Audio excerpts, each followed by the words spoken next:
Welcome to the Predictable Revenue Podcast, where sales leaders teach you what's working for them and how you can build it yourself.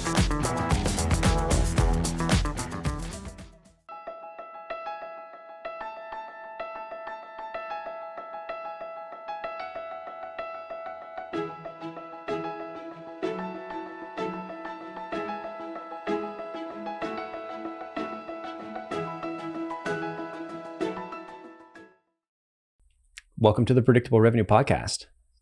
Welcome, guys. For the second time that you've probably heard that. Sarah, I'm excited to be back on the show with you. And this is, this is going to be fun. It is going to be fun. It has been quite a long time since we have been on this together. Yeah. Well, I think we were talking about it the other day, and it was the last time we recorded it in the office, didn't we? Yeah. So well over a year ago. Interesting. Yeah. For those of you who are, I guess, haven't seen the script that or the outline. Basically, this is our 200th episode. So this is going to be one of those like throwback episodes. We're going to talk about some of our favorite episodes over the last 200. We're going to talk about some highlights. We're going to talk a little bit about maybe some insider info on the podcast if you're curious. So if you're looking for something new, if you're not looking for one of those recap episodes from your favorite TV shows that you hate, feel free to skip this one. But if you want a little bit more about Sarah and I, then hang out. Yeah. Well, for those of you who are brand spanking new, or for those of you who just want a little refresher on who we are, my name is Sarah Hicks. I am an SDR manager at Predictable Revenue. I started off as an outbound SDR and was in that role still when I started on the podcast here with Collin. And so excited to be here on the 200th episode. I remember one of my very first tasks as a prospector at Predictable Revenue was to reach out to some people who had listened to our 100th episode. So pretty amazing to think back on how different things were back then. We were in the office. I was brand new. I didn't know a thing about outbound or sales. And now I've learned so much, and so much of that is attributed to this podcast. Being able to speak to all those incredibly talented and skilled guests that I've had the great fortune of meeting and interviewing. So I'm eternally grateful for the opportunity to have taken over the podcast. You're welcome. Life debt, basically. So if you're a newbie and you only listen to the good ones with Sarah in them, then you may not recognize my voice. But I was my name's Collin. I'm the co-founder, co-CEO here at Predictable Revenue. And it was initially actually supposed to be Aaron and myself on the podcast. And then he kind of no-showed on the first couple of recordings. And so I was like, okay, I guess I'll do it solo. He did. I mean, his schedule's crazy. He's got like 1,000 kids. I mean, 9 actually. So I think we'd initially planned to do the first one, and I ended up, what happened? I think I ended up getting a last minute speaking request. And so I had to fly to this conference in Ottawa, and I ended up taking recording the first episode with Zach Barney from I can't remember the name of the hotel, but it was in the front lobby of this huge hotel. So the sound wasn't great. I was on my MacBook Air. It wasn't even plugged in. I had just a headset. We've come a long way. Let's put it that way. Because the first one, if you listen to that, like the episode, the quality of the guest was incredible. Zach was almost intimidating to start off the podcast with because I had no idea what I was doing. But he gave me tons of feedback at the end. And those first couple of guests really ended up shaping how, this podcast evolved, and it really kind of set the tone. So it was really, really interesting. Yeah. What was that episode about? Do you remember?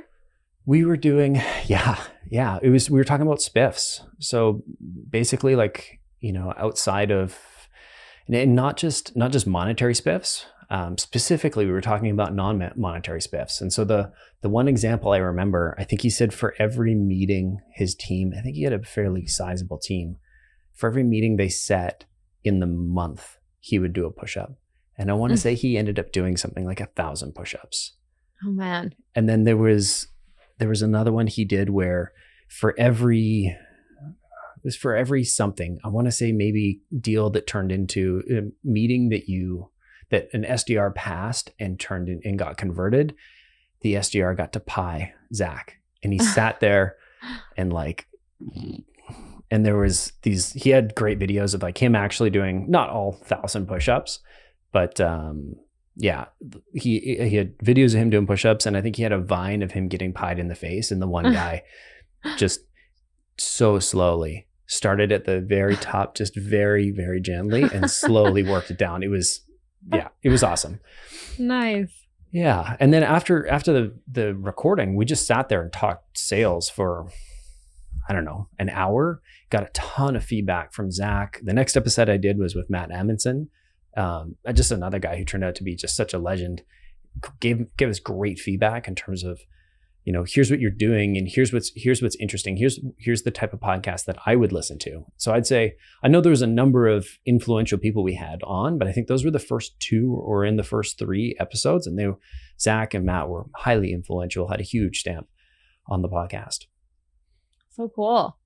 So interesting looking back this far on, and seeing the journey that it's taken, and 200 episodes means 200 guests. I think there's maybe a couple of people who've been on more than once, but that's only a couple of cases. I think there's Kim Brown, who I interviewed in the past few months, who had been on with you a couple of years ago, and I'm so good. And I'm sure that there's been a couple more as well. But for the most part, that's like 200 individual guests who have graced the Predictable Revenue airwaves with their talent and their time and their expertise. And that's pretty incredible, just that in itself. Yeah. I never thought about like, oh, is it going to get to 200 episodes? Like that thought never occurred to me. It was just a great thing to do. And eventually I just ran out of time to do it. And, that's how we got Sarah here. But yeah, I mean, the learning, like you mentioned it earlier, the amount that you've learned, if you're listening to this and you're either in the sales, if you're in any sort of sales or marketing or revenue role, the absolute best way to learn a market is to start a podcast, right? Like you can do customer development interviews, and those are really great as well. But I can say that the connections that I've built, the people I've met, the things that I've learned, the conversations I've had, just loaded my brain with a ton of really useful training data on everything from how to pick out a great SDR, how to pick out a great SDR manager, what a good sales development program looks like. And to me, that's invaluable. And 100, I think I was in 163 episodes, give or take, which that's a lot thinking back. It's a lot. And then you graciously, I don't know if you graciously accepted or if I was just like, hey, Sarah's doing it. I think it might have been that. I think I remember Julia and Vero, who are our 2 members of our amazing marketing team. They said to me like, hey, Collin doesn't have time in his calendar for like this week. So can you please take over the podcast? And I was like, absolutely. Because one time before you had been really, really sick and had actually sat with me in Zoom with the guest, kind of like prompting me on how to do it. Because it was a total last minute thing where the night before you were like, Sarah, I can't speak. And honestly, I feel like you had COVID back then, because that was like December. I think you were patient 0 COVID in Canada. But you're like, I'm so sick, I can't do it. And it was with Bilal Batrawi. And so he was the very, very first person that I ever spoke to on the PR podcast. But I remember you like, literally sitting in the background being like, here's what you're going to do. I like had your outline and was like trying to skim through it and everything. And it was great. He was like a wonderful guest, very easy to speak to and everything. And so I had like that little bit of practice. And then you were, you couldn't do it that week or whatever. And so they put me in, and then like all of a sudden there were 6 podcasts a week in my calendar. And I was like, are these mine or is Collin? And they were like, no, actually, no, you're going to do them. And I was like, oh, okay. Yeah, I'm in there. I'm doing it. Yep. Yeah. I don't know. I mean, maybe we got a bit ambitious booking. I do remember in the early days, we booked so many. And I just don't think we were paying attention to our podcast inventory. Because I would try and stick to 1 a week. And before we started, I tried to build up having 8 episodes in there. So we had a bit of a buffer. So if I got sick, we could push things out. Or if a guest no-showed, which didn't happen too often. But when you're dealing with VPs of sales and sales leaders, like, and you're booking a meeting for the end of the quarter, like, that's going to get pushed. So it happens. But we definitely overloaded Sarah in the early days. And I remember the conversation. It was great. I remember the conversation with Julian. It was. I'm like, hey, I'm getting a bit tired. I don't have time in my calendar. I'm so maxed out. And we both kind of like looked at each other and we're like, yeah, she should do it. I think, yeah, maybe we could have shopped it around a bit, but I think it was just such an obvious choice. I mean, yeah, you won us over with your interview, with your initial job interview. Right. I'm pretty sure we've told that story already, so we don't have to go back into it. Yeah. Yeah. If you want to hear the story, go find the episode that Sarah and I did together.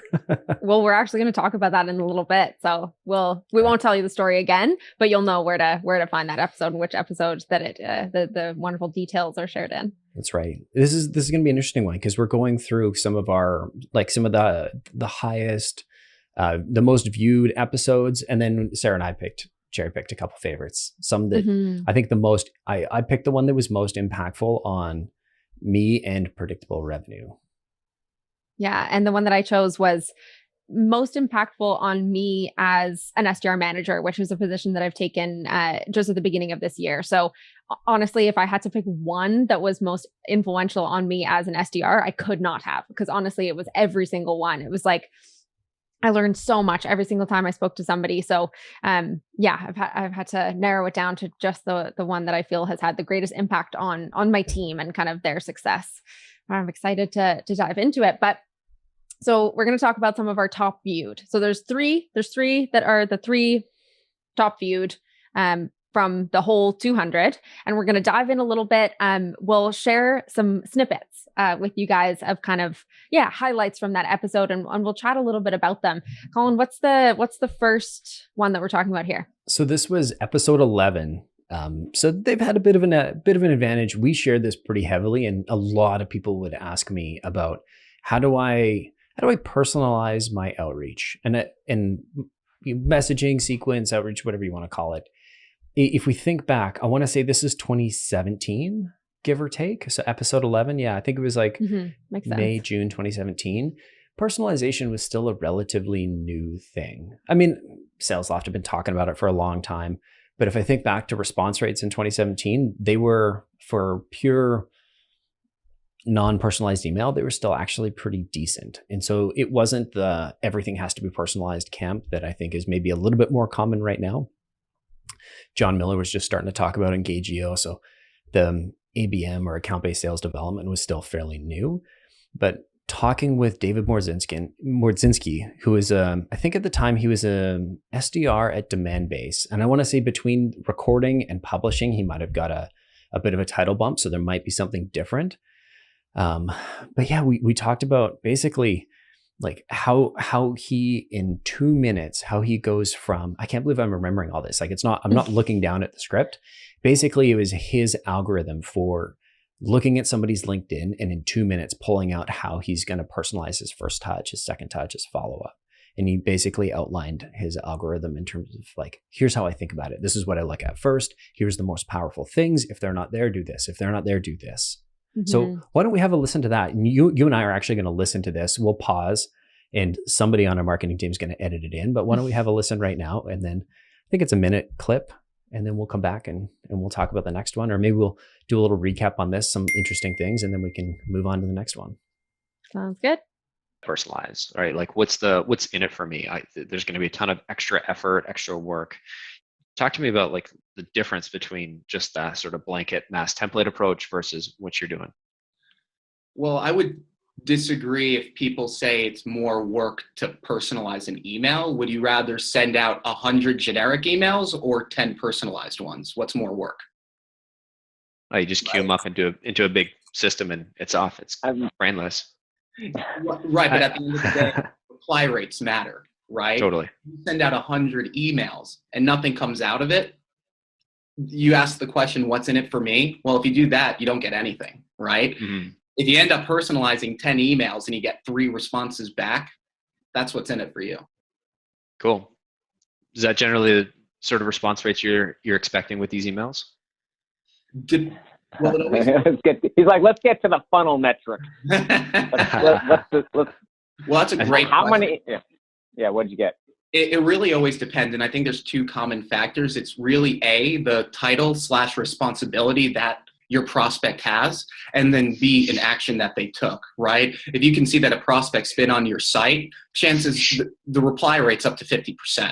If it's a completely cold email, it might be closer to 25%. So That was an interesting one. I had to avoid, I was cringing pretty hard looking at like listening to the audio, me on my like my Plantronics boom mic and looking at not even paying attention to the lighting. So all of those like little things that we've learned along the way, the production quality has certainly got a whole lot better from what it was. I remember I never, for the early podcasts, I'd just be sitting there in like a green shirt.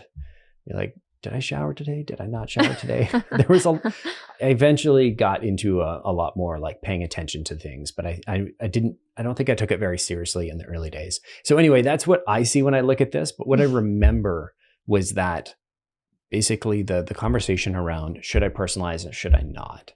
And I love David's comment. He's like, it's basically the same amount of work to send, 200 emails as it is to send 10 really good ones. And you're going to get a whole lot better of a response rate from 10 really good ones. So why would you bother messing around with, the mass send? It was really interesting to see how everybody was thinking about that, like so far back. And I think demand-based, they were, as a company, I want to say they are sort of like, they were one of the leaders in the account-based marketing space. So maybe he had a bit of an inside edge in working for that company, but I could be misremembering demand-based. And so if demand-based, if you're listening, I apologize. Send me an email and we'll get it corrected. Yeah. So interesting. It's interesting because that was many years ago now. That was like, we're saying 2017. So that's four years ago, almost 4 years ago now. And we're talking about, starting to personalize these emails because the sort of mass, the spray and pray approach where you're personalizing the one custom variable of like, hey, Collin, and you're like, whoa, me, it was no longer working at that point. And it's so interesting because with a lot of things, there seems to be like a pendulum swing, and it is not the case with this. The pendulum has not swung back towards being able to do like a spray and pray approach. We have absolutely left that in the dust. And while going like full only personalization has never actually picked up traction in the way that maybe somebody like David thought it might, because there's still that time element to it where you're like, automation versus personalization. I'm still only one person and it's a numbers game at the end of the day. But it's interesting because we do still talk about this, and it's also still contentious. Like people still disagree about whether or not you should personalize everything or you should personalize some things, or whether relevance is just good enough. So it's interesting because you even sort of threw him like a devil's advocate type question in that clip that we watched where you're like, why would I bother? Like, it's mindless if I just pop everybody into my, automation tool, my enablement tool, and just send off 100 emails. Why would I bother? And he's saying, like you said, Collin, well, if you send 10 good things and get 3 out of it at a 30% response rate, but you send 100 and you get nothing, well, that tells you the answer to your question. So, and honestly, it is still something we're talking about today. So it's interesting. Yeah. I think the thing that I hadn't quite fully formed in my head yet was the idea of like sales development strategy, right? And looking at not what's better, because there are no silver bullets. If I had silver bullets, if there was one, I would have found it by now and I'd have been selling it for $1,000 a shot. And guaranteed. There are no silver bullets. Unfortunately, everything is going to be dependent on so many different variables. And it starts with your funnel math. What can you afford to invest in order to convert a customer? That's going to be different for every single company. If you take it down to the penny or whatever it is, like nobody's going to have the exact same amount. And so the size of your market, how much your customers are worth, there's a mathematical formula that you can get to if you make some, if you say, okay, well, I think I'm going to get this sort of response rate, and off of these responses, I think I'm going to book this many meetings. You can figure out, and I need to, wait this long in between sequences. You can sort of figure out and optimize for, well, what is the right number of times, or how many times can I reach out to this individual? And you can start to get a feel for what is the right size of sales development team for this market. And if you only have 100 customers, like David was working in an organization where I think he was a named account rep. Like he was an SDR, but he only had 200 accounts he could work. So if you only have 200 accounts and maybe there's, 5 to 10 people, okay, that's a fairly large one. Maybe he had even less. Anyway, I remember the math, like doing the math with him. And I think this is one of the key points, is that it really depends on the size of the market that you're going after and how much each of those deals is worth. Yeah, absolutely. If you've only got 200 accounts, you better make it count. Your outreach better count, because you can't just burn through 200 sends in one day and then you're like, guess I'm waiting 90 days to recycle these guys. Right. And But if you're an SDR and you have 20,000 accounts and they're all worth $10,000 instead of $100,000, then spray and pray probably would work for one SDR. Not saying for all. Yeah, you're still going to burn through contacts, but yeah, you might get enough out of it at a, 0.05 response rate. It's enough to sustain one person, but 0.05 is high. I meant 0.05 open rate. There you go. Yeah. If you're only if you're doing that spray and pray, but you're only hitting them once a year, it's I don't know. It's impossible to say, because somebody on the other end is going to be like, they said we could spray and pray, and that's totally not the moral of the story. You can spray and pray if you have the relevance down as well. You can't just spray and pray a terrible message. You've got to go, persona, industry, super hyper relevant. Mm-hmm. You maybe don't have to go personalize off their LinkedIn. It's still got to be hyper relevant, and then maybe you can do the mass automated outreach. So interesting to connect the dots here, because one of the things that I think drove our account strategy team, and if you're not familiar with predictable revenue, part of what we do is book meetings for people, build SDR teams, et cetera, et cetera. What drove people insane on our account strategy team, the account managers that also do sequence design and messaging workshops, et cetera, was I would do one of these podcasts and I'd come back and be like, oh, I just talked to David and he says this. And then I'd go and we'd try and replicate it internally, and the results would flop. Yeah. And I'm like, I know we don't have dumb people, right? So that's out of the equation. So what's not, why aren't we connecting the dots here? What's missing? And it was this it wasn't specifically this episode. I can't say which episode it was. It was probably a culmination of a number of episodes, but me doing these episodes and then going to the strategy team, be like, hey, why don't we try this? Hey, why don't we try this? Was sort of the genesis of Outbound Labs, because everybody was sick and tired of me coming to them, like, hey, why don't we test this? Hey, why don't we test that? And finally, I want to say it was Kenny, was like, listen, we're not actually testing anything. We need all this to be statistically significant. We need to run these in batches. There needs to be parameters. We can't just cowboy this like you've been doing. And so it was me being annoying and Kenny being intelligent. And that's where Outbound Labs came from. So if you've seen any of that Outbound Labs content on YouTube, you can thank Kenny, and maybe me 1% for being super annoying.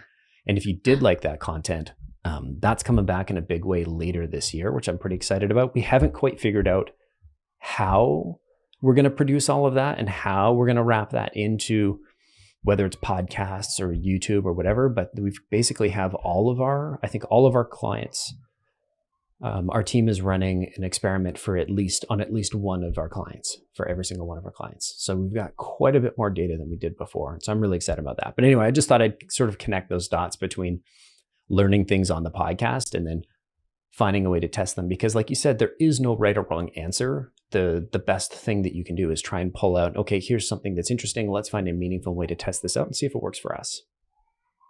Yeah, absolutely. And this is kind of a good segue into our next top watched or listened to episode, because it's a similar idea. It is a personalization strategy that, according to, or kind of in keeping with what David said, got me as a sales rep 130% of my quota every time I used this strategy. And so it was a LinkedIn focused personalization strategy that I absolutely stole from Beck Holland.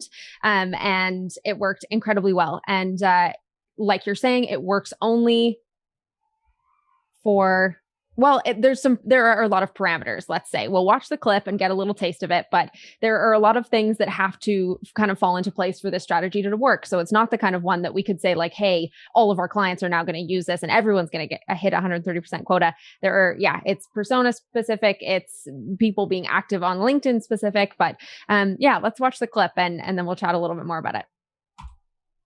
So talk to me about what this looks like in the eyes of the prospect. For sure. So in this email that they're receiving, basically it's speaking either to the the post that they liked or reacted to or commented on as a whole, or if they commented something specific, then it's speaking to their comment itself. Obviously, if that's something that's relevant and that we can tie into our own value prop for predictable revenue. So it's kind of a short and to the point email that shows not only that I've done research on them and I can show you exactly what that research is, and I've pulled something kind of meaningful from that research, but it also allows me to basically offer up predictable revenue as a solution, a potential solution to whatever pain was mentioned in that initial post that they interacted with or commented on. And if they mentioned something valuable in that comment, I can even tie it back to that comment itself. Cool. And I love how you're using sort of something that they're commenting on to sort of, one is sort of it's a trigger, and then using that to sort of tie into the value prop that you in the conversation that you want to have. Yeah. It's like, hey, you're already thinking about this. Why don't we continue the conversation this way? Exactly. Yeah. Perfect.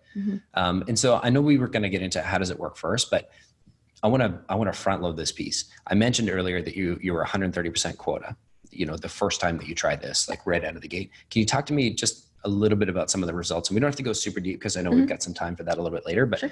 Can you give a high level if there's a sales manager or an SDR that's listening is like, hey, why should I try this process? For sure.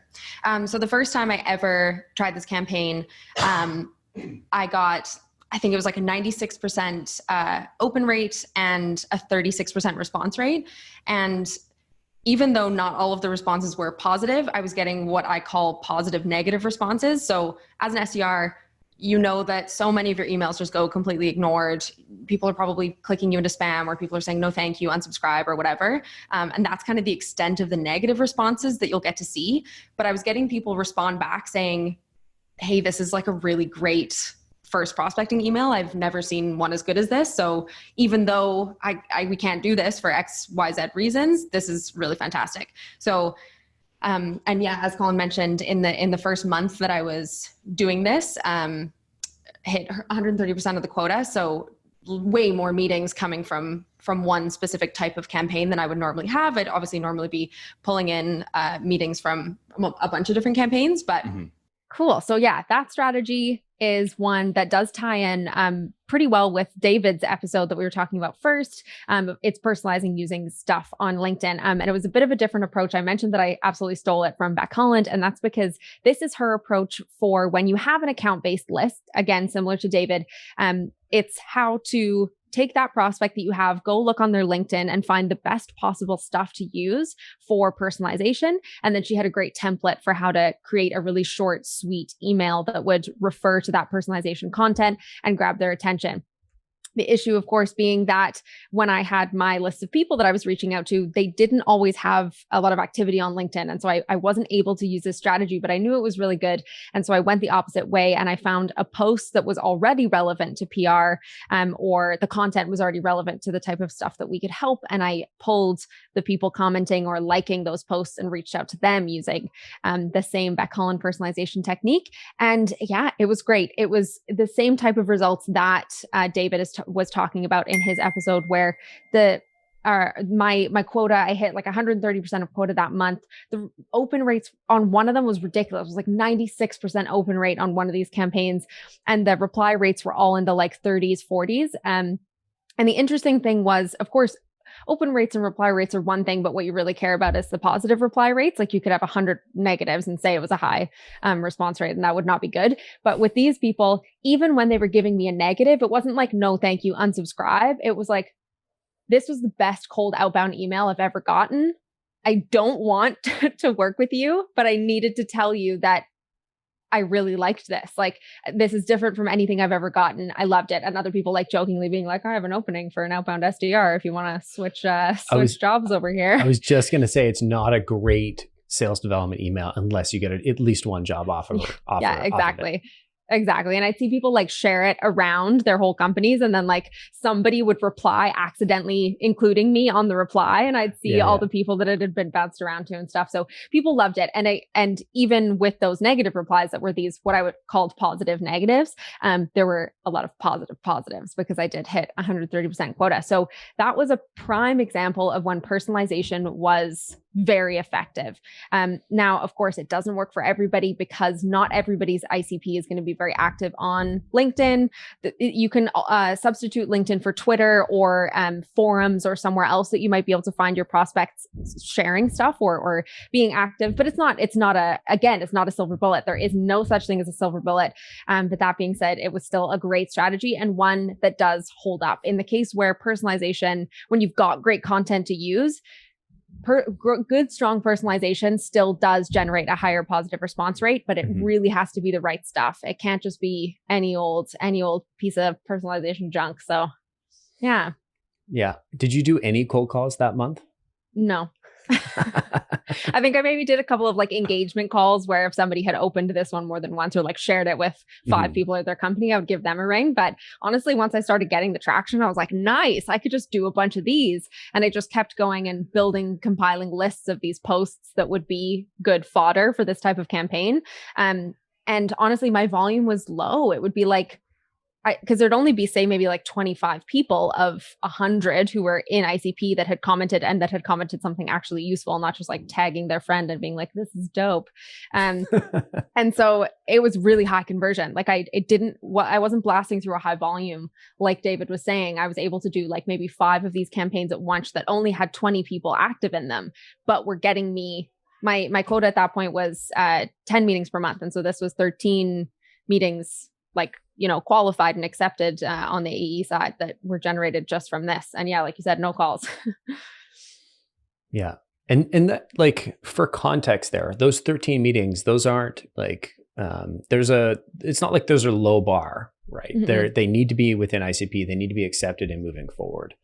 Yeah. And we do our part of our sales methodology is the SDR doing the qualification call, or as we call it, the Are We a Fit call. In a lot of cases, the SDR is simply booking that first meeting for the account executive. That's not how we do it. I would have a whole Are We a Fit call where I'd run through a laundry list of qualification criteria that these people need to meet and then convince them to get on the line. So there's always a bit of a drop off there. So 13 meetings attended on the AE side means maybe, 14, 15 could have been booked. Right off the bat. Totally. Yeah. I mean, I don't have much to add. This was a great example of figuring out, of like finding something on LinkedIn and like trying it. Okay, that doesn't work because, and then finding a different sort of way to reframe it and pull it in. And I think that's the sort of, I don't know, that's the best part about this podcast is that's my hope for what the listeners are doing. And I've had the pleasure of connecting with a number of them. I was in IKEA in Richmond a couple of years ago. Like, I think we were maybe 50, 60 episodes in. And someone was like, oh, hey, Collin, and recognized me. And I'm trying to, like, I don't recognize this person at all. And then he's like, oh, I listened to your podcast. I'm like, oh, once. Oh. It happened once. It's like, I'm a celebrity. Not really. But that's awesome. The best part is that other people are learning from the podcast and they're taking what they're finding here and hopefully copying you and maybe trying to reframe it and make it work for them. Because this is the hardest job in sales, and anything we can do to make this just a little bit easier to hit that quota, I think means more people that not only are hitting their quota, are making that commission, are staying in the sales profession, which is an amazing place to be. Yeah, absolutely. That is the only universal truth, or the only standard in outbound sales, is experimentation and the need to experiment. And so, yeah, doing stuff like this and listening to these strategies and then making them your own is what outbound is all about. Great. So it's been interesting. We've been LinkedIn for the first 3. There seems to be a common theme among the most popular episodes, because the next one we're going to talk about is also looking at LinkedIn. And we were talking with Tom at SoCo Sales Training, about how he uses LinkedIn to go from, 100 profiles and turn that into 10 meetings. But what you want to be doing first, and this is something that organizations can do, but equally, SDRs can do, right? And I think that's what's really important. Individual SDRs can do this, is they need to start building their own profile on LinkedIn. Mm-hmm. All right. So they need to build their own profile on LinkedIn and, start creating some content. So they can either create content on their own, or they can simply recycle or repurpose content from their company. But what they need to do is to start positioning themselves on LinkedIn as, an authority in their space. That's super critical, right? So they need to be positioned as someone who is a problem solver for a specific type of person or an industry. Mm-hmm. So you want to start building that following. So something that we did, over the course of the last few months is we built my LinkedIn following from about maybe 5,000 or 7,000 people to now we've got over 20,000. I think maybe 22 or maybe even 24,000 but north of 20,000 connections. So, that's a very deliberate strategy, right? You want to have a big profile, a big reach, a big following, right? And some people might go, well, why does it matter? Well, because that expression, it's not who you know, but it's who knows you, right? How many people know you?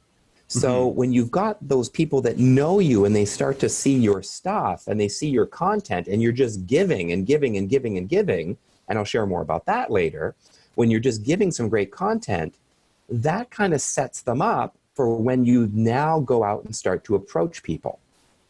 Because I'm a big believer, Collin, when people talk about, cold calls or cold emails or cold outreach, screw cold. It's cold for a reason. I'm not a big fan of that. For me, that's dark ages stuff. To me, that's like, machine gun, kind of that, spray and pray approach.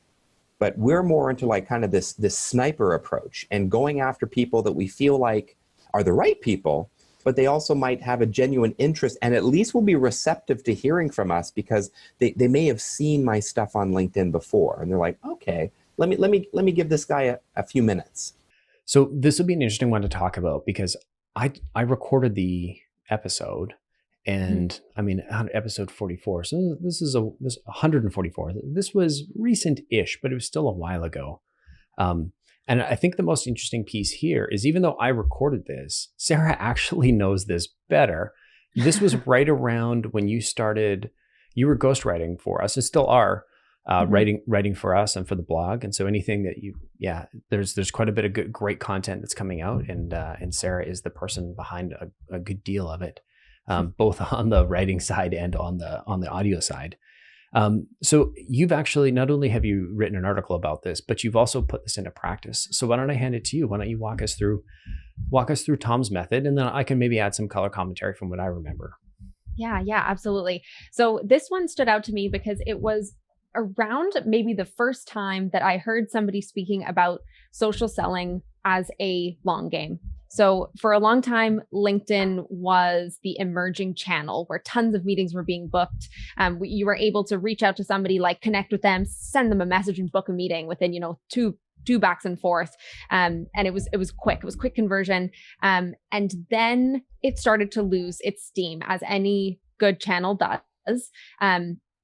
And this was the first time that I had seen somebody share a really great strategy for not doing it like that. So that was why it really stood out to me right away. And his strategy was really great because he had the actual method or strategy, including messaging on how you actually speak to somebody if you're not going to pitch to them, because that's what's difficult. Like you connect with somebody and then what are you supposed to do after they've accepted your connection request? You're like, hey, how's it going? And they're like, well, I don't know you. And you're like, yeah, I know.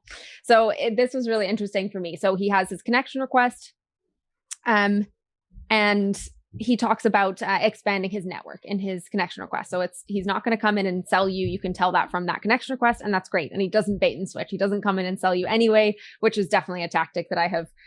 I've been victim to. There's been people that have sent me those messages, and then it's always like really upsetting when you get sold something. You're like, oh man, I thought we were going to connect about something cool, and then he's just trying to get me to buy something. So, So he doesn't. He talks about making an effort to expand his network, are you open to connecting? You connect. Then his follow-ups are non-threatening, non-salesy. They make it easy for the prospect to say yes, but not tricking them into saying yes about, a meeting or sales or anything. So he says, hey, Collin, thank you for connecting. If there's anything I can do to help you, feel free to reach out. Cheers. And then he leaves it at that. And then he starts to slowly build credibility and provide value over the next couple of steps. So he, for instance, if he's got, a webinar that he thinks would be really useful for you, he'll drop that with a bit of context for you. He'll give you a few things that'll be really useful for you that are tailored to you. And so that you can tell that he's put some effort into figuring out what you might do, what issues you might be having, and then giving you this free content to help you solve it. And it's not until the kind of fifth step that he starts to make some asks, and they're very soft and non-threatening. He has a 24% positive response rate by the first time he asks the CTA. And it's just, quick question, who would be the best person at Predictable Revenue to have the initial chat with about training for your sales team? Because of course, SoCo provides sales training. So it's very gentle. It's not asking for time. And then step 5, he goes for a little bit more of a solid, a more aggressive, not aggressive, but a slightly more aggressive ask. And then there's a big follow-up cadence that he gives you as well. That was a 9-step multi-channel, many-day follow-up sequence. And you guys can go back and listen to the episode if you want to get the full rundown on that. But it was incredible because it's long. It is this long sequence where you're not getting the instant gratification early on. And it was the first time that I had seen somebody teaching about a LinkedIn strategy like that. And absolutely, LinkedIn has 100% lost its steam as this connect and pitch type platform. So it is something that I do continue to refer back to today. Mm-hmm. I think there's a couple interesting things to point out. And I think I'll start with talking about the channel, and then maybe just a little bit of some context in terms of I think the journey of the podcast. And I think looking at Outbound Labs, which is something that I was running in parallel or around this time, one of the experiments we did was around relevance, right? And we did a lot around, is this relevant to you? And so we ran a bunch of similar experiments. We actually had at Predictable Revenue last year, we had a service that was primarily based on LinkedIn.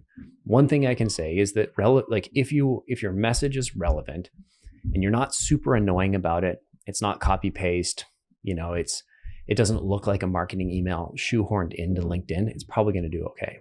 If you're relevant, and if you really, not just if you're relevant, but if you actually understand that. I think tactics aside are probably more micro adjustments. The macro adjustments, the big movements that you can make, are actually sending the right message to the right person. I think everything else is just fine tuning to a couple of percentage points max here and there. So I think that's this sort of my comment on the channel. I think in the last, 12 months, 18 months, LinkedIn has become quite a bit more of there's quite a bit more automation that lives on LinkedIn. We were guilty of using it for a period of time. We don't anymore. So I don't want to be a hypocrite and say, oh, it's bad and you should never do that. I think there's a time and a place for most things in sales, and I'm always willing to try anything. Case in point, Pete tried that. What was it? Sending calendar invites cold. 100% response rate. Everybody responded pretty negatively. Wasn't good. He tried it with warm people he'd already been trying to book a meeting with, had actually a pretty strong response rate. But anyway, so LinkedIn as a channel, I think if you are relevant with your people, just like with any channel, you're going to get a decent, as long as you're a human about it. I think how this relates to my journey on the podcast, this feels it's funny. I remember Tom, I remember recording the episode. I'm not remembering the content as much. And I don't want to say I was checking out, but in terms of the evolution of Predictable Revenue, this is right around when I was taking a step back from pulling myself out of the details. And I think one thing I always tried to balance with this show was I never was a full-time, had the role sales development rep. I prospected a whole ton. I was a full stack rep for 10 years. And a good chunk of that involved, or I think almost every job involved prospecting and cold calling or knocking on doors, but I never actually held the title sales development rep.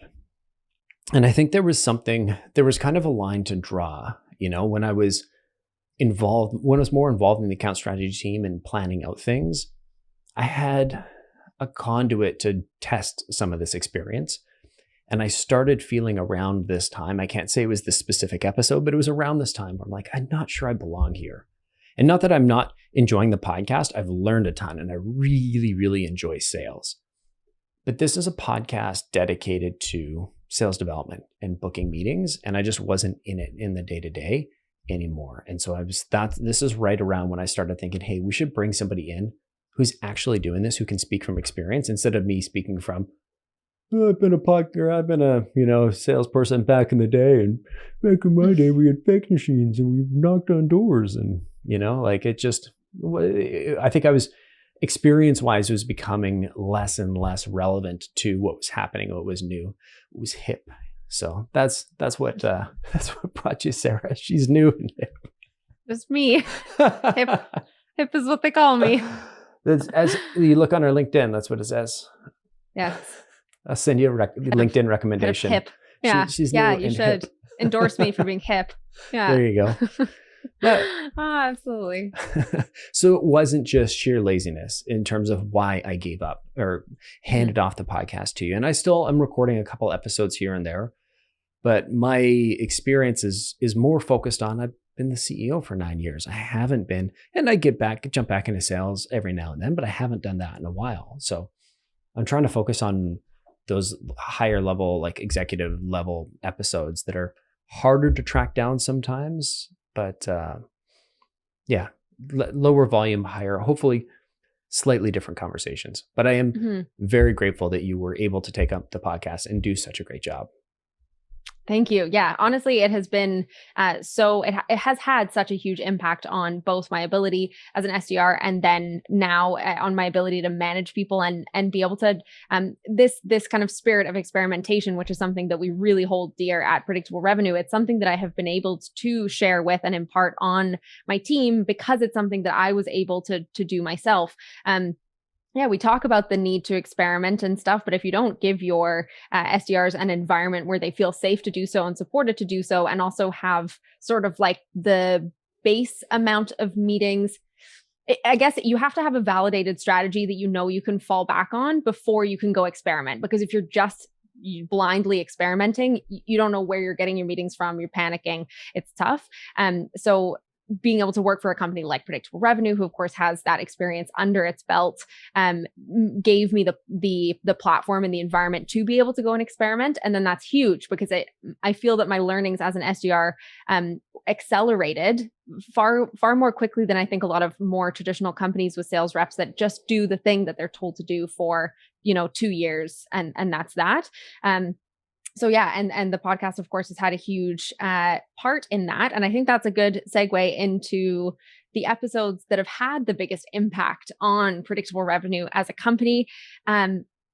Yeah, there are so many. This is difficult. It's very difficult to narrow this down. I was saying to Collin earlier that if I had to narrow it down to the episode that had the biggest impact on me as an SDR, I absolutely could not do it because that was where the majority of those episodes sat, because I only have just recently become a manager, but I was able to narrow it down to the most influential episode for me as a SDR manager. And that episode was with Chad Sanderson. It was episode 189, so quite recent, only 11 episodes ago. And it was how to keep your sales team from killing your brand and your bottom line. There is tons of stuff in that episode that's incredibly valuable. And we will listen to a clip on smoothing the SDR to AE handoff because it's something, again, we care about a lot at Predictable Revenue and is so valuable. But one other piece that isn't in that clip that I have told my reps time and time again, I've shared it a bunch of times, is Chad talks about the fact that in B2B sales, we haven't yet nailed this sort of like relevant personalized experience that B2C sales has been able to do. If you think about the fact that if you get like marketing, targeted ads and marketing from a company that you like, targeting you as a consumer, you're totally okay with that. In fact, you're like, wow, yeah, I do like those shoes. I really appreciate that they know my style. But you also know that they are sending that to like thousands of other people, and they don't care about you at all. But it's okay. We don't mind that. Whereas B2B, it's completely different. They're two different beasts. You cannot treat B2B that way. And I didn't really know why. And Chad puts it in perspective where, as a consumer, you willfully enter a consumer environment. So for instance, you walk into a store, you are agreeing, in fact, asking to be sold to. If you're on social media, somewhere that you know you get targeted ads, you again are agreeing to, if not asking to be targeted. You're willfully entering a consumer environment. Collin, who is doing his work as a CEO all day, is not in a consumer environment. And you coming in with an outbound email, entering his consumer environment and asking him to become a consumer will not work. You have to get in there with something else and then coax that person into the consumer environment. You cannot just pull somebody in. They won't go unwillingly. So that was something that was so interesting for me, because I could never quite put my finger on why you shouldn't send like a marketing style email to somebody as a sales email. Like, I get it conceptually. It's because they know that it's going out to a bunch of people, but like, what's really the problem with that? Don't people know that they're going to get marketing style emails? Like, why doesn't it work? And it's that people are not sitting there doing their day-to-day job, sitting in a consumer environment, but as consumers in, various marketplaces or out in public or whatever we are. So that was a really interesting piece that is not in this clip. But let's watch the clip. Love it. So imagine this is a kind of organization that has that SDR AE split. They've done a really great job, that SDR, bringing this prospect through the funnel. They've agreed to that next meeting with the AE. What does a good AE handoff look like in a real buyer centric? Yep. That is one of the friction points internally that we often see. So ideally what you want is the prospect, you want your CSD to be able to say, hey, this prospect told me they have this problem. I haven't gotten a time-bound quantifiable element, but they told me they have this problem. They're trying to achieve this goal. I shared with them this story, and I've asked them these couple of questions. Here's the information. Here's some other stories that I believe would resonate with them based on this prospecting prompter that we create. And now, if the AE has been trained in the value selling framework, they convert that into a conversation with an individual. When we prospect, we're prospecting to a role in an industry. When that handoff happens, we have to provide enough information that now the AE can go to a level to continue the conversation without making them repeat themselves, so that they can sell to the individual. So ideally, you should be able to do an SDR or BDR handoff to an AE in about 10, 15 minutes. And we see companies where they're spending 50 minutes, 60 minutes on these handoffs when it doesn't need to be that, because then all you're doing is confusing. Chances are AE is not going to remember half the information anyway.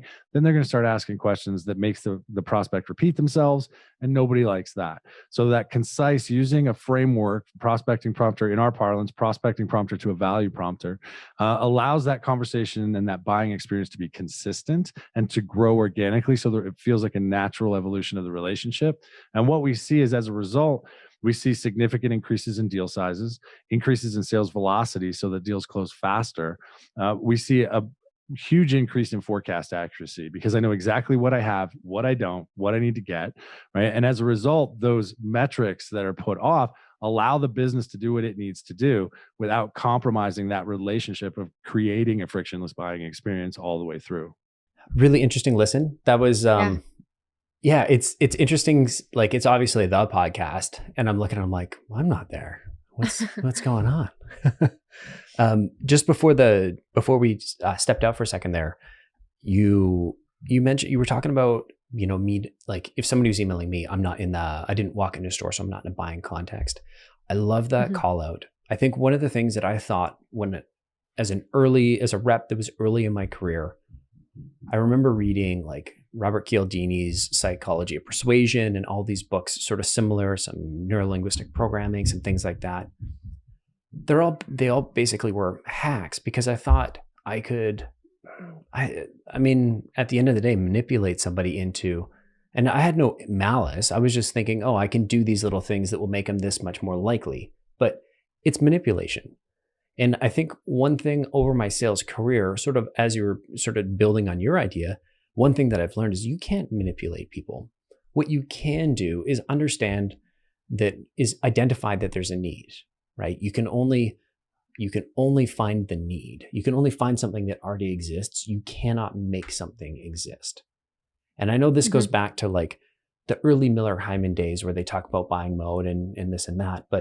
And so if you're interested, you can check out the new solution selling. I think that book was written in like maybe 1998 or something like that. So it's not super new anymore. Maybe they've updated it. But that was something that took me a long time to learn. And I think I had to relearn that lesson when I learned how to write cold emails, because as soon as I started writing cold emails, I was going in for the kill. I was making the assumption that because they're in my ICP, that they're ready to buy. Yeah. And so I'm like, hey, I know you're ready to buy. So why don't we hop on a call and talk about it? And that was my call to action on almost all of my emails was, you ready to buy? Okay, great. Why don't we book a meeting for this and this and that? And I remember, I don't know, I think it was some of our outbound lab stuff and probably on relevance where we ran all these tests. And maybe it was a bit before then, but this was one event that I remember specifically where we went with more of a soft ask. And we started with, hey, I'm working in this space, or I'm doing something in this space, or here's an article in this space. Is that relevant to you? And I wasn't sure how it was going to work. I remember like talking about the tests ahead of time and thinking like, oh, we'll see. And it massively blew out asking for the meeting right away. Massive difference.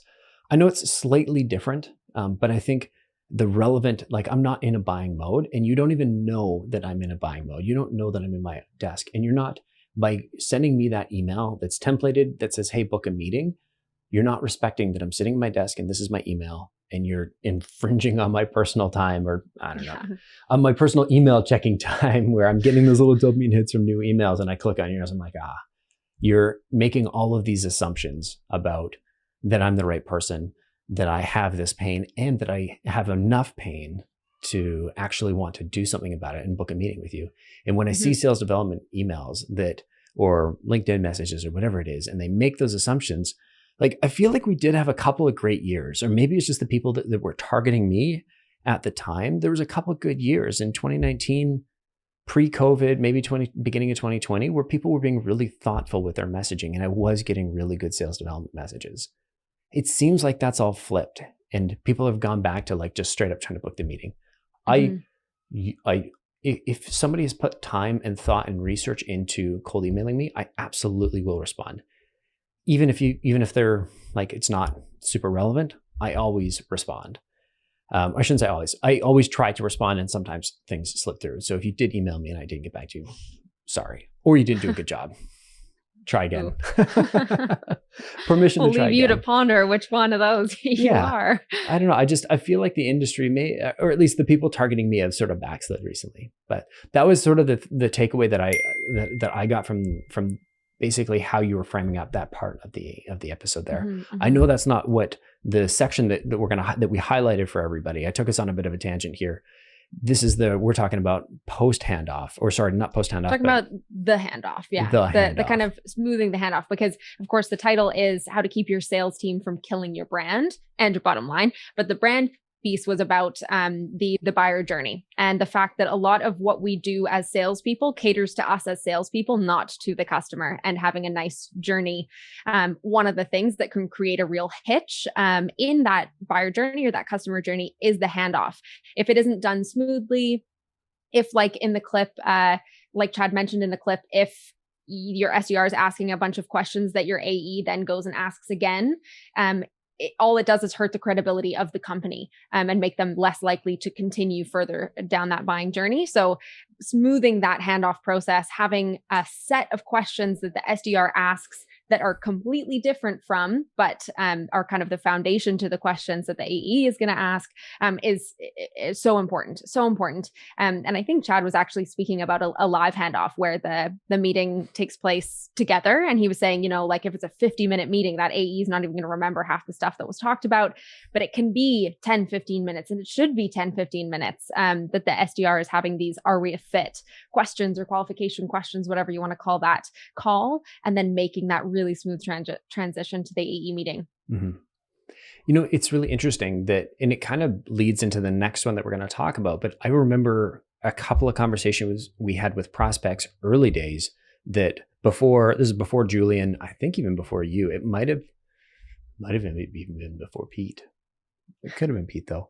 I remember, let's just say early days predictable revenue. We didn't do a great job of passing that information from call to call, right? Initially, we'd have a sales development rep on the inbound side would take an inbound call, same with an outbound. They would have their notes. They would either put it in the early days, I hate to admit this, but as a Google Doc. And then they would put a link to the Google Doc in Salesforce. It killed me. Drove me insane. And we had a number of prospects, and I was still managing the sales team at this stage. A number of prospects complained that, hey, I've just had this conversation with so-and-so, or I might have heard, I think we were doing call review and with one of our reps. And I remember hearing this. I'm like, this is, how do we solve this? And what we ended up doing was programming all of that, or creating fields in our Salesforce for all of the questions that our reps were asking. And then those would go in, and if it was an inbound, they'd be entered in on the lead object. And then they'd get pushed over to the opportunity object once it got converted, so that the account executive can lead the call off with, hey, here's what I know so far. One of the things that I loved that we did, that it wasn't me, I want to say it was maybe Tristan or Sebastian, created an additional field that was just a summary. And it was, here's the top 3 things. Here's the top 3 things. You've got all the information, but here are the 3 things, Mr. AE that you should, or Mrs. AE that you should pay attention to. And that was like a huge one to sort of bridge that gap. I know this is sort of a tangential from what you're talking about, because you're talking about live transfers. You actually lived in this system here. Mm-hmm. You experienced that. Was that a good system? Did that work well? Yeah, definitely. And we did kind of touch on that with Chad as well. Like is there a world where you can just not do it live, where that information is captured so clearly and so completely that you can just do the handoff like the way that we did? Mm-hmm. And Chad says absolutely. And we're, of course, an example of it done well. But he mentioned that for sales teams that aren't used to using the CRM or don't necessarily use it optimally, trying to get them to put enough information in there. If it's a new practice, you're going to miss some stuff. So it's better to go live to capture everything than to try to put it in the CRM. But of course, if you are using that CRM well, if you've got the really specific fields like we did, that everybody absolutely knows, it's like institutional knowledge, how to fill in those fields. Yes, that's a great way to do it. And it always worked really well on our end. Absolutely. Oh, it didn't always work really well. And this is actually the really interesting segue, because in the early days, when I was still in charge of things, it actually worked quite poorly. We had 2 different reps, and sales stages meant nothing to us. It was like, you may as well just put your favorite fruit or vegetable as the opportunity status. It literally meant nothing. And it wasn't until I met Jaimie Buss that I realized I'd been doing everything wrong my entire life. Never before had I knew what our definitions for opportunity stages were, and I'd written them down, and I told them to the reps, and I'd reinforce that. And then every time I sat down to do a pipe review, it's like, where are we? I felt lost. Mm-hmm. I felt like I'm exploring a desert island, and a new desert island every time, and I had no map, and it was insane. I'm like, you could kind of feel something was wrong, and you're like, I get this. I've done this sale. It kind of feels familiar. Everybody has a slightly different way of approaching it. And it wasn't until I met Jaimie that I realized, like, there's a whole other element of the sort of pipeline management that I was missing. And so the episode I'm referring to is episode 59. And it was how Zendesk forecast their revenue within 1%. Now, this was back in 2018, I think, I'm guessing, because we started in 2017, 60 episodes in. I think it was 2018. They were doing about $500 million in revenue at the time. And she was forecasting that on a quarterly basis within 1%, which is insane. And there's 2 things that she did that were in order to enable her to do that. And the first thing was her opportunity stages. Every single stage, and as Sarah will attest to, ours are pretty well known. It's institutional knowledge now. But every pipeline stage has a customer verifiable outcome. I won't go into all the details, but that's the most important part. And if you want the details, we've got a great blog post about it that has some cool graphics, or you can listen to the episode. Highly recommend listening to the episode. I picked this one because it had the biggest impact on Predictable Revenue's Rev team in terms of we actually implemented this and it lives today, and it's had a massive impact on our team. So the first piece is customer verifiable outcomes for every opportunity stage. Everybody's on the same page. So now from a linear perspective in terms of forward progress in the buyer's journey with Predictable Revenue, we know where they're at. So that's the first piece, is we know sort of how far along in the journey they are and roughly how much time is left. The next thing, and so customer verifiable outcomes, I'd kind of heard about it before. I didn't realize how important it was. So if that's the only thing you take away from this, that'd be a huge win. But there's a bit of a strategy here, because without that, everything else doesn't work. I should say it doesn't work. But when you mix in customer verifiable outcomes for your opportunity stages with a qualification methodology that everybody has the same definitions and everybody uses, and not only uses, but puts that information in your CRM, and Salesforce or whatever CRM you're able to use is able to sort of calculate the score. And ours are very simple. It's a 0, 1, or a 2. So 0 if you don't know what it is, and 1 if you've got some, and 2 if you've got it nailed. That's the important piece. It's like we're not doing any automatic scoring, but there's, I think, 14 total points available. So 7 different pieces that we're scoring for on the MEDDIC. So initially, Jaimie's qualification methodology that we talked about was MEDDPICK. And I'm totally going to draw a blank on all of them, but I'll give it a try. There's the metric, which is basically the number. There's the economic buyer. There's the decision criteria, decision process. There's I think paper was the P, or paper process or something like that.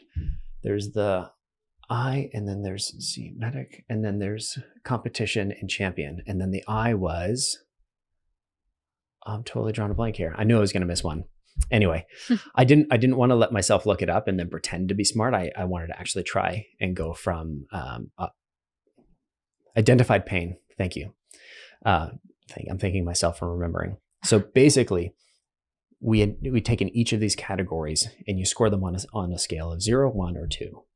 And the most important piece to me when I was looking at doing our pipe review was where in the opportunity stage are you? So how far along in the journey are you?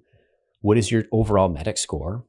And then the ones that I'd really bust our AEs on, and Pete can probably attest to this because, he always did a great job, but he was in the early days when it was, I was maybe a little bit less subtle about things. Was the identified pain and then the metric, and the way those two work together is the identified pain is what you would think of as pain. This is the thing that in their life that's wrong. And the way that it works with metric is this is how you quantify that pain. So if I'm running, I'm shy on meetings, or if I'm not hitting my pipeline goals, or if I'm not, if I'm thinking about like predictable revenue pains that we're looking for, it's like I've got aggressive growth targets and I'm not sure I'm going to be able to hit those. That's your identified pain. And then the metric is how you quantify that. It's like, okay, so how many meetings a month, or how many opportunities, or how many sales are you off? And I think that element of being able to assess the quality of information that we know, it's not necessarily the quality of the sales process or the quality of the job that your rep has done, but it's the quality of information that we have. So have they done a good job of gathering the appropriate information from the prospect? And where are they at? Like what was the last step we were able to verify that they've taken? And I think that to me was all of a sudden, it's that moment in the matrix when Neo can see all the bits, he can see the source code, and it's like, I can suddenly see and feel that. To me was a truly eye-opening experience. We're going to listen to a clip here, and then I'd love to hear Sarah's feedback, because not only did you grow up in the system, you used this and contributed to making it better. So let's listen to the clip, and then we'll come back for Sarah's comments and thoughts. So I had to come up with a way of combining forecasting the long tail, which I'm not going to get into now. I'm not the ops person. So I have an ops person that helps me do that. And that's a lot of trends and analysis to figure out, okay, if we look at the business by new, by expansion, and by deal size, how has it been trending quarter over quarter and year over year? What is the headcount we've put against it? And then what is the expected return of those headcount investment and the growth we expect in that kind of quarter and quarter business? So that's a definitely more operational kind of math exercise. I need to complement that with the deals that are actually in my pipeline. And then I have to figure out, well, how many of those are going to close? Because that's going to add up to be the total. And I think for me, that was the one part of why I wasn't in Kansas anymore. How do I marry those two things? And then once I really got into the pipeline, I realized the team did not have, like, if someone were to tell me something was in stage 2, that meant different things to different people. Stage 3 meant different things to different people. We weren't speaking the same language. So I needed to come up with a common language that the whole sales team could use for both sales process and qualification methodology, so that when I was asking people, doing the waterboarding exercise in a forecast call, that when I asked them about stage 3, we all knew what that meant. And it was it was a lot easier for me then to predict, okay, now I can apply some probabilities to my sales stages and really start to assess what is going to be my conversion rate out of my existing opportunities based on how far along they are in the funnel. It's amazing the impact that having that common language to communicate with the whole team, the impact that can have. Mm-hmm. I've lived in situations where, just like you, we're calling stage 2 two dramatically different things. And I know, I'm sitting across the table at another rep and I'm like, I know your stage 2 is just all garbage. Like, my stage 2 actually means something. And I felt bad for, the VP at the end of the table trying to make sense of what we were talking about. Cause like, I know I'm going to hit my quota, cause I don't care about his quota, but I know I'm going to hit mine. And I know his pipeline is made up of magic fairy dust and unicorns and all these mythical creatures that it's not going to turn into dollars on his paycheck. Yep. No, that's absolutely true. So I feel so much more confident in our deals, and it actually gave our reps a lot more confidence too, because now when they look and they see, if they start off the quarter and a good amount of their deals are in stage 3 or 4, they can feel a lot more confident in their commit. So one thing I noticed is that the team commits very conservatively, right? They're almost committing their worst case. And I have to kind of force them to be like, okay, I understand there's risk, but I need you to commit a higher number, and then articulate to me what that risk is. But I can't have you come in and forecast your worst case, because I barely need a rep to cover that worst case. I need you to fill the gap between that and where you need to get to.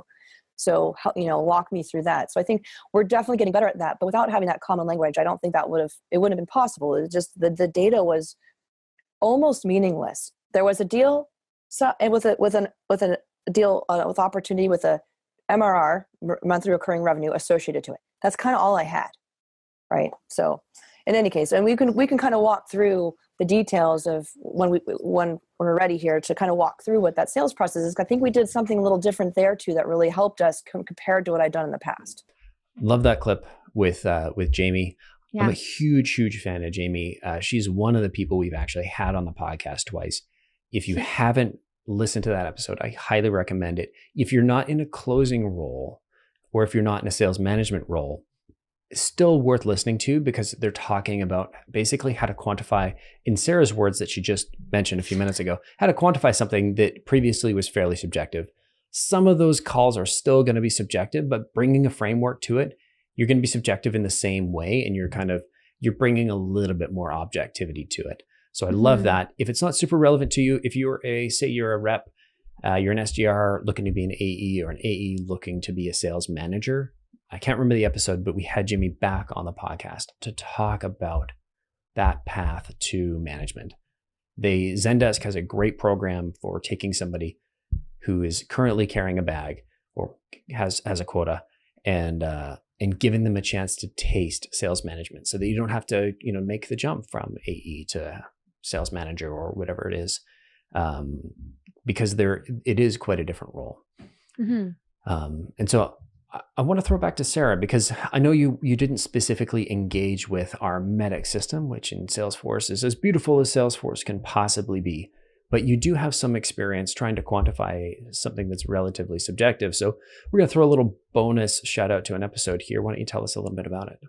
Yeah. So similarly to to Jaimie's strategy, the idea of assigning a number or a quantitative, whether it's like a symbol or numeric or whatever you want to assign to something that, as you said, would formerly be seen as qualitative, is something that Jeff Kozer of Zebrify for the Americans out there. It's something that he and the team have designed there. And the zebra for them is your ideal customer. You call them zebras? Zebra, yeah. Is that what do you call it? Zebra. Ew. Is that the Canadian way to say it? I think it's the British zebra actually. Way? Zebra and my parents I learned my animals in England, so of course it's stuck. Okay, zebra then. We'll go zebra. No.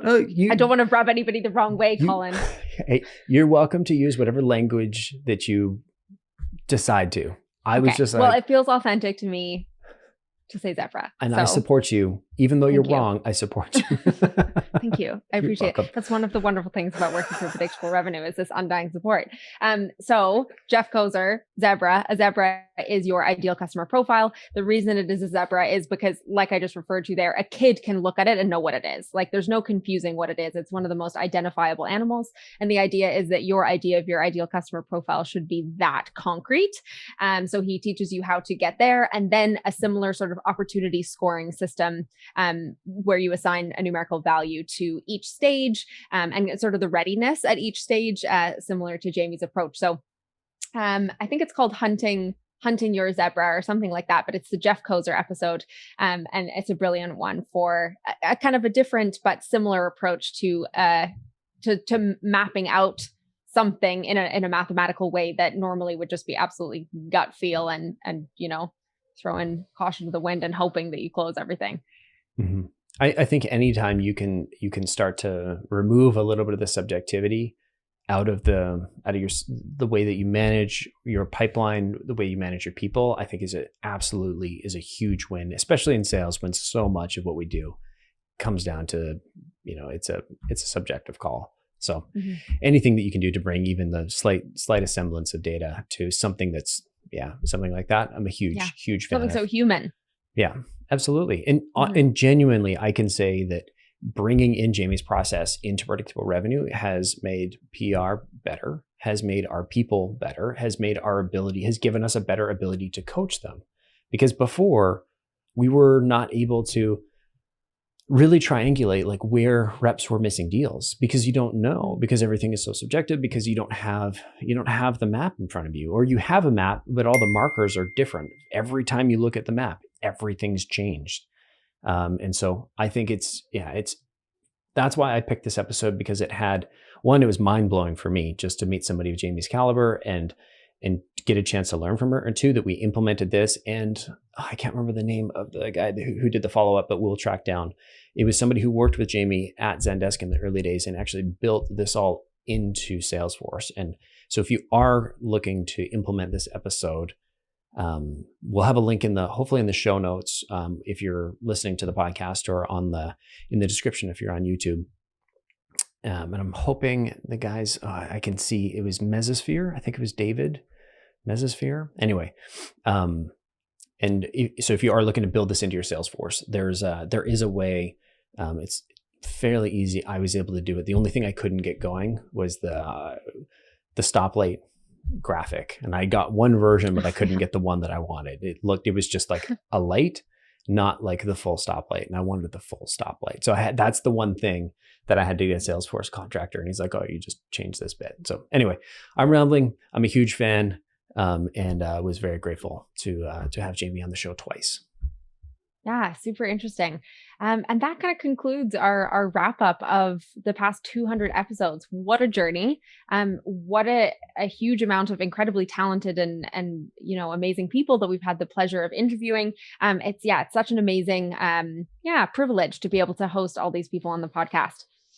I've loved the opportunity to learn from not just the guests, but our team and our listeners. We've had some amazing call outs, a bunch of people write in with questions, with comments, with thoughts. We've even had a few of them on the show. So I want to say thank you if you've been a listener for even a couple of episodes, even one episode. If this is your first one, this would be a weird one to tune into, but welcome. And thank you for listening. Big shout out to the team. They have made this super easy for me to just show up, pull my mic in, hit record. And then once the Zoom meeting ends, I do nothing. Like I might get, Sarah and I might get a lot of the credit for being on the show. We probably do about 15% of the work at most. If that. If totally. That might be, I'm rounding up from like 8%. 2. Yeah. Yeah. There's so much that goes in, goes on behind the scenes. So thank you to everybody that does the podcast write-ups, that gets these things shared out, that edits them, that makes them look great, that makes them sound great, that makes sure that we actually have guests, that make sure that they get published. So many great people that work behind the scenes that don't get any of the credit. So yeah, big shout out there. And to the 163 guests that I got a chance to talk to, probably more like 160, because I think we had a couple people jump on twice. So yeah. Yeah. And thank you to Collin for crawling for 163 episodes so that I could fly as the majestic podcast bird that I am. Thank you for giving me your ugly baby so that I could see it grow into a beautiful woman podcast. No, thank you so much for the opportunity. It's amazing that you've put in 163 episodes of great work to build this foundation of like a huge listenership. People want to be on the podcast. People are excited to listen to it, to be on it. So I really am grateful for the opportunity to get to be a host. Thank you to the people who had listened to Collin for 163 episodes and then didn't stop listening when a stranger showed up and was hosting instead. So yeah, thank you to everybody. Of course, thank you to the team. Yeah, you guys are absolutely incredible. Listeners, guests, team, that's all of you guys. You're all great. I don't even know if I said a thank you to Sarah. Thank you to Sarah, because I mean, for one, so interesting story at the beginning, you were talking about Bilal, mm-hmm. And I remember looking the other day and I saw Bilal and Sarah and I was like, oh, did we have him back on the podcast? Because in my head, I remember recording that episode, mm-hmm. but I wasn't actually capable of speaking. And it was you on the episode, but I did do the pre-interview. So that's what I was thinking. And I was like, oh, we had him back on, but we talked about the same thing. That's a really strange one. And it's happened a while ago. I was so confused because I was 100% sure that that I had recorded that. So mm-hmm. Anyway, thank you for stepping in with very little prep, with very little warning. And suddenly I was just like, well, I found a sucker to take over the show and I'm out of here. And you've taken it, you've ran with it. You're doing a phenomenal job. I like listening. It's so much better that my voice and face isn't on this thing anymore. And I really appreciate all the hard work that you put into this. I think you've made the show great. You've made it your own. And I'm really stoked that, that you're that you, one, got value out of it, two, that you enjoy it, and three, you've done such an amazing job with it. So thank you. Thank you. Well, I can't wait for the next 100. There you go. It's going to be a while since, to break my streak. I might just it's true. come back and just keep doing some episodes just so you can't take the record from me. Yeah. Nice. Yeah. I think that's all the show notes were at the end. One last thank you to the listeners for listening to us ramble on. Probably a little bit more than I usually do in most of these.